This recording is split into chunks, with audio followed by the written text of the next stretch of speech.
الفاظ میں نے لکھے ہیں، لیکن جو الفاظ استعمال ہوں گے میں کوشش کروں گی کہ آپ کو بتاتے ہوئے ساتھ ساتھ ان کو واضح کرتی جاؤں تاکہ آپ کو سبق جو ہے وہ اچھی طرح سے سمجھ آ جائے گا۔ آپ نے بیٹے اردو کے سبق کو جب بھی پڑھنا ہے بیٹا وہ کم سے کم آپ نے اس کو 3 دفعہ پڑھنا ہے۔ آپ نے اپنی کتاب کھولی، سبق کو آپ نے کم سے کم جو ہے وہ 3 دفعہ پڑھنا ہے، ٹھیک ہے، تاکہ آپ کو سمجھ لگ جائے کہ مصنف جو ہے آپ کو اس سبق سے کیا سمجھانا چاہ رہا ہے۔ اس سبق کی اگر ہم بات کریں گے تو یہ بہت اہم سبق ہے، اور اس میں آج ہم بات کریں گے خلاصہ، کہ آپ کا جو اردو کے پیپر میں سوال نمبر 5 ہوتا ہے کہ خلاصہ لکھیں، وہ 5 نمبر کا ہوتا ہے، اور میں آج آپ کو طریقہ کار بتاؤں گی کہ کس طریقے سے آپ نے خلاصہ لکھنا ہے، یعنی خلاصہ ہوتا کیا ہے، خلاصہ آپ نے یاد کیسے کرنا ہے، خلاصہ آپ نے لکھنا کیسے ہے، تاکہ اگر آپ ان تمام نکات کو اپنے ذہن میں رکھیں گے تو ہر سبق کو بآسانی خلاصہ تیار کرنے میں آپ کو کوئی بھی مسئلہ درپیش نہیں ہوگا۔ تو میں آ جاتی ہوں ان پوائنٹس کی طرف۔ تو یہ آپ کو بورڈ پر نظر آ رہا ہوگا کہ کوسچن لکھا ہوا ہے خلاصہ ہے کیا؟ خلاصہ ہوتا ہے کسی بھی چیز کو مختصر کر کے بیان کرنا، اختصار کے ساتھ بیان کرنا، اس کی تلخیص بیان کرنا، کسی سبق کا نچوڑ یا اس کا اختصار خلاصہ کہلاتا ہے، ٹھیک ہے۔ یہ آپ کو معلوم ہے کہ مختصر کر کے لکھنا۔ اب کیا ہے کہ اگر ہم خلاصے کو بتائیں کہ بیٹا پیپر میں آپ نے جو ہے وہ کتنی سطور میں اس کو لکھنا ہے، کتنے صفحات میں لکھنا ہے، آپ نے اپنے سبق کو بھی دیکھنا ہوتا ہے۔ اگر آپ امدادی نوٹس کی بات کریں، اگر آپ وہاں سے رٹا مارنے کی کوشش کرتے ہیں تو کیا ہے کہ وہاں پہ بہت طویل ہوتا ہے، اور جب آپ اس کو اپنے پیپر پر لکھنے جاتے ہیں تو وہ کافی جو ہے صفحات پر مشتمل ہوتا ہے، اور اس لیے آپ کی نیگیٹو مارکنگ ہوتی ہے۔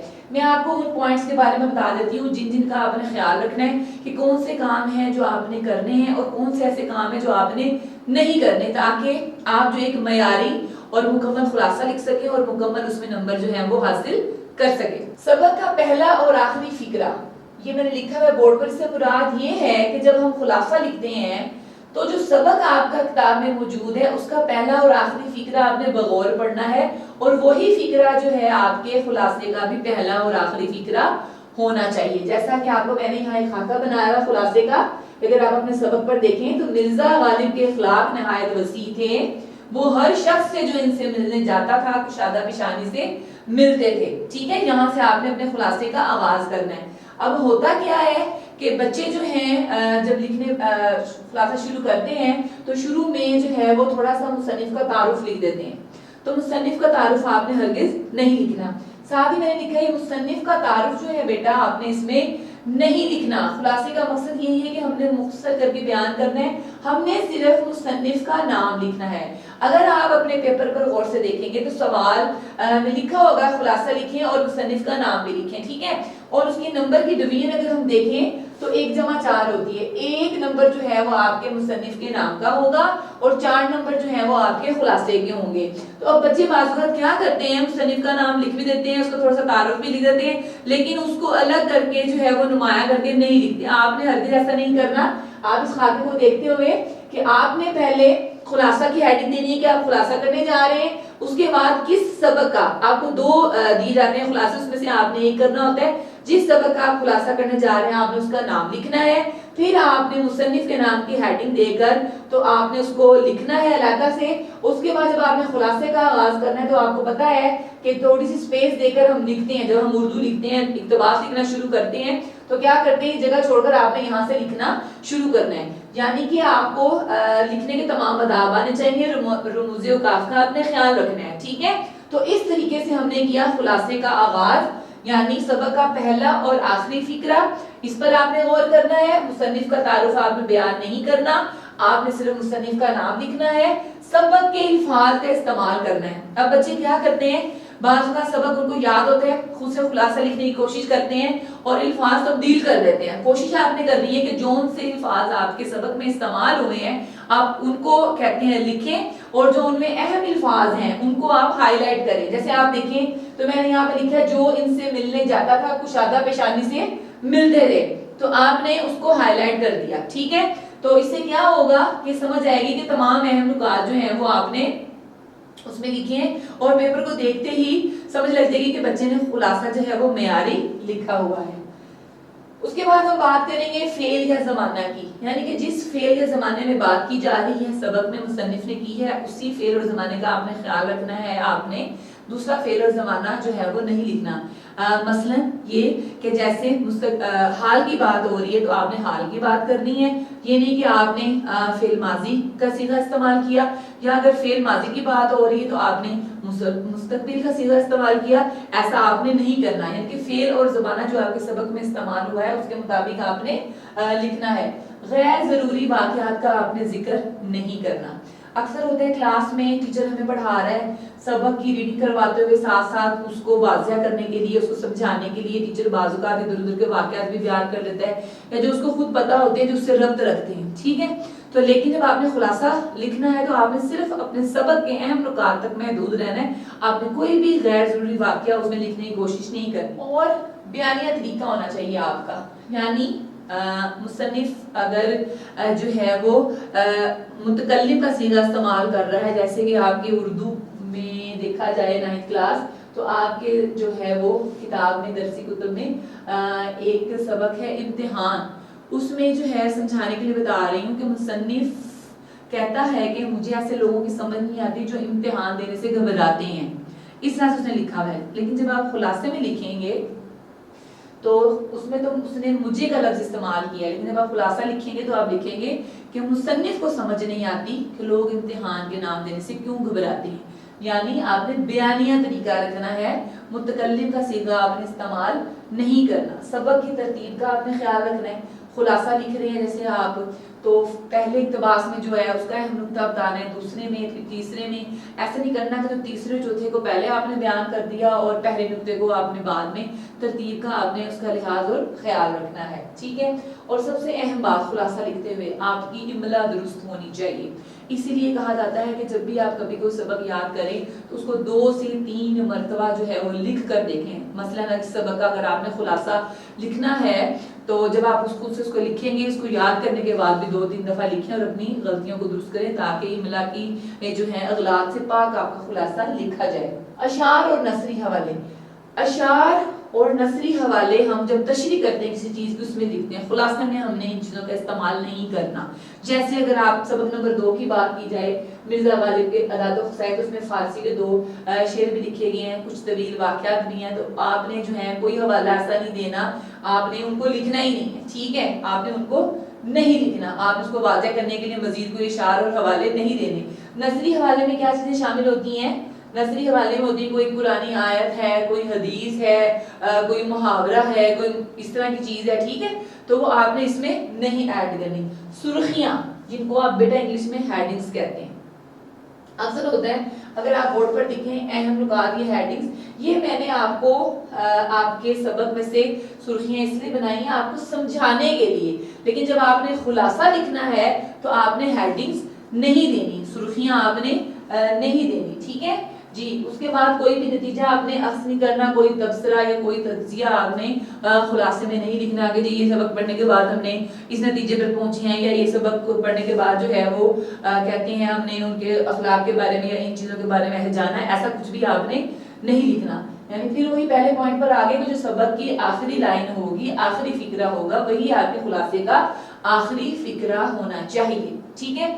تو یہ تھی وہ چیزیں باتیں جو میں نے آپ کو بتانے کی کوشش کی ہے کہ آپ نے خلاصہ کس طرح سے لکھنا ہے, کن چیزوں کو آپ نے لازمی کرنا ہے اور کن چیزوں کو آپ نے نہیں کرنا, ان سے اجتناب کرنا ہے, ٹھیک ہے. امید کرتی ہوں کہ آپ کو سمجھ آیا ہوگا. تو بیٹا اب ہم چلتے ہیں اپنے سبق کے خلاصے کی طرف. سبق کو آپ نے پڑھا, 3 دفعہ پڑھا, ٹھیک ہے. ہر اقتباس میں, ہر پیراگراف میں, پیراگراف کا لفظ میں اس لیے استعمال نہیں کر رہی کہ بچے بازو کا جو ہے وہ نثر بان تشریح کرتے ہوئے پیراگراف کا لفظ لکھتے ہیں, اقتباس یا عبارت کہیں گے آپ, ٹھیک ہے.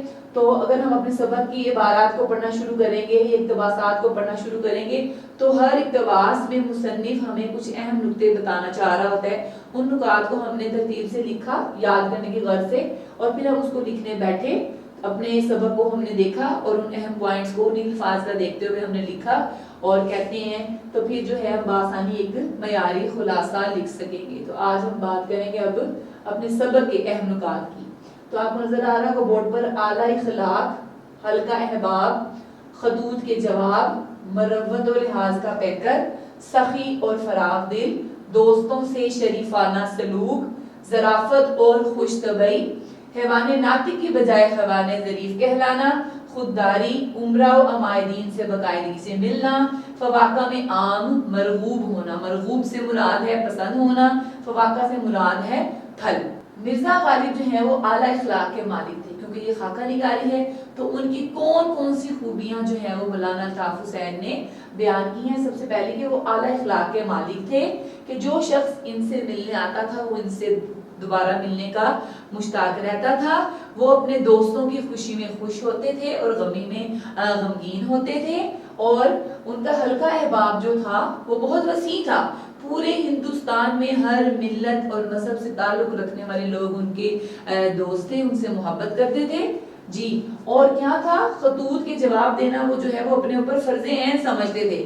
اگر آپ کو کوئی خط آتا تھا اور وہ اس وقت جو ہے اس میں ایک لفظ بیرنگ، ٹھیک ہے، بیرنگ کا لفظ استعمال ہوا ہے، کو ایسے لکھتے ہیں بیٹا، ٹھیک ہے، اس کو بے رنگ بچے پڑھ لیتے ہیں، بیرنگ اصل یہ لفظ ہے کہ بغیر ٹکٹ کے جو ہے وہ خط آپ کو بھیجتے تھے، تو آپ نے کبھی اس پر برا نہیں منایا تھا، آپ جو ہے اپنا فرض سمجھتے تھے کہ آپ تمام خطوط کے جو ہے وہ جواب دیتے تھے، یعنی کہ آپ اپنے اس تعلق کو اپنے دوستوں کے ساتھ ان کی فرمائشوں کو پورا کرتے تھے، کبھی بھی آپ اس سے بیزار نہیں ہوئے تھے، اکتاہٹ محسوس نہیں کرتے تھے۔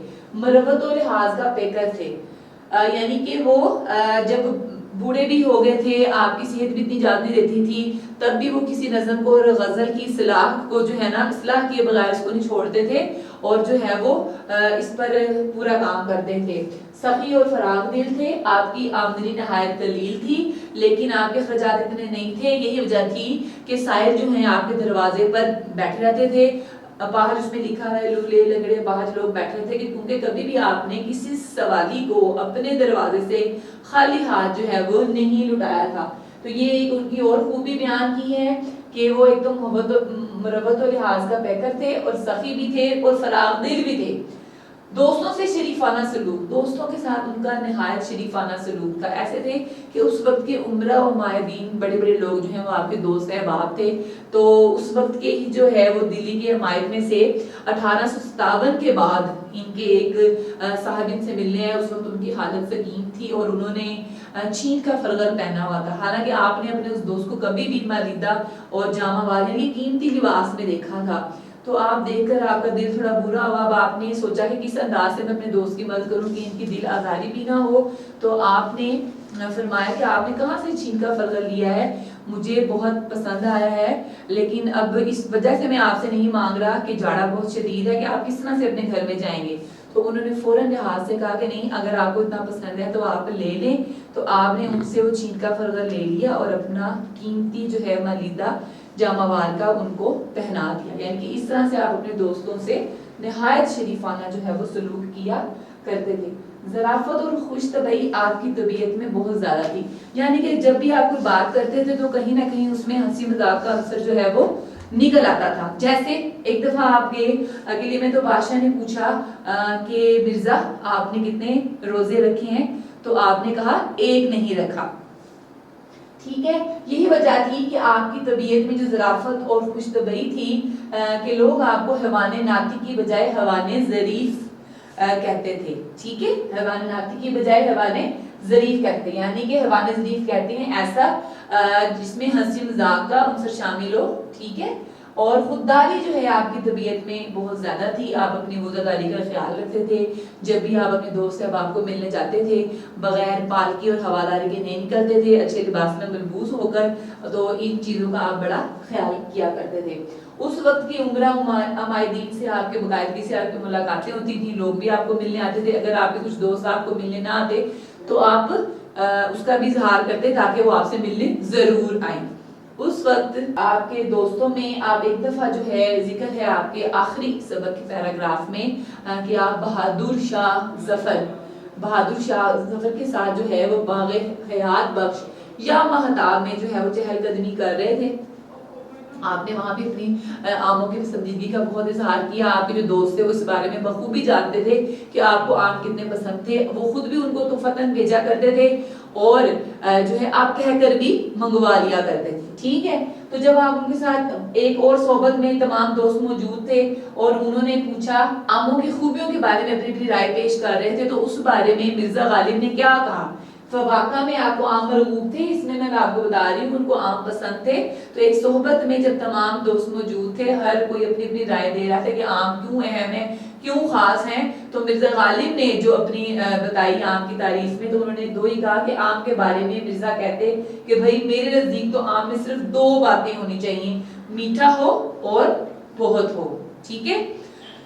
تو یہ مختصر میں نے کوشش کی کہ آپ کو پورے سبق کو جو ہے وہ آپ کو بتا دوں, بیان کر دوں کہ اس سبق میں کون کون سی ایسی خوبیاں ہیں جو مرزا غالب کی بتائی گئی ہیں. ٹھیک ہے. ان کو میں نے بتانے کی کوشش کی ہے اور خلاصہ ہوتا کیا ہے, آپ نے اس کو لکھنا کیسے ہے. اگر اس طرف آئیں تو آپ کو میں پھر دوبارہ بتاتی چلوں کہ خلاصہ جو ہے وہ 5 نمبر کا ہوتا ہے.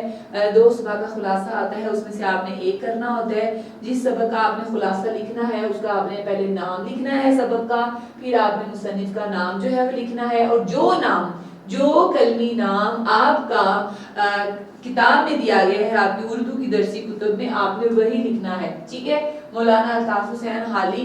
اور اس کے بعد آپ نے خلاصہ لکھنے کا آغاز کیا. اہم کار جو آپ کو بتائیں کہ آپ کے سبق کے الفاظ اور سبق کی پہلی لائن اور آخری لائن جو ہے آپ کے خلاصے کی ہونی چاہیے. آپ نے اس کو بہت لمبا نہیں لکھنا, مختصراً لکھنا ہے. ویسے اگر بتایا جائے تو 10 سے 12 سطور میں ہم کہتے ہیں کہ اس کو لکھیں. خلاصے کو اگر ہم صفحے پر لکھتے ہیں یعنی کہ ایک صفحہ یعنی کہ دو صفحات, اس سے زیادہ نہیں ہونا چاہیے اور اس سے کم بھی نہیں ہونا چاہیے. ٹھیک ہے. کہ 3 سے 4 صفحات پر آپ لکھ دیں, اتنا لمبا نہیں ہونا چاہیے اور 2 صفحات سے کم نہیں ہونا چاہیے. اس سے کیا ہے کہ آپ مکمل نمبر جو ہے وہ حاصل کر لیں گے. آپ نے سبق کو جو ہے اچھے سے یاد کرنا ہے. آپ نے جو ہے وہ مصنف کے بارے میں جو میں نے اہم پوائنٹس آپ کو بتائے ہیں وہ آپ نے ان کو غور سے دیکھنا ہے. اور خلاصہ, اگر خلاصہ ہوتا کیا ہے اس کو لکھنا کیسے, ان تمام پوائنٹس کو آپ ذہن میں رکھیں گے انشاءاللہ العزیز بیٹا آپ ایک اچھا اور پیاری خلاصہ لکھنے کے قابل ہوں گے. اور ہر سبق جو آپ کی کتاب میں شامل ہے آپ نے کوشش کرنی کہ اس کا خلاصہ خود لکھنا ہے. سبق کو پڑھنا ہے اور اس کو خود لکھنا ہے. لکھ کر جو ہے پھر اس کو جو ہے آپ نے بار بار اس کی تیاری کرنی ہے, اپنی املا کی, اپنی لکھائی کی, اپنی جو کہتے ہیں مارکر کے درست استعمال کا آپ نے خیال رکھنا ہے. تو انشاءاللہ جو ہے آپ مکمل نمبر حاصل کر سکیں گے. اللہ حافظ.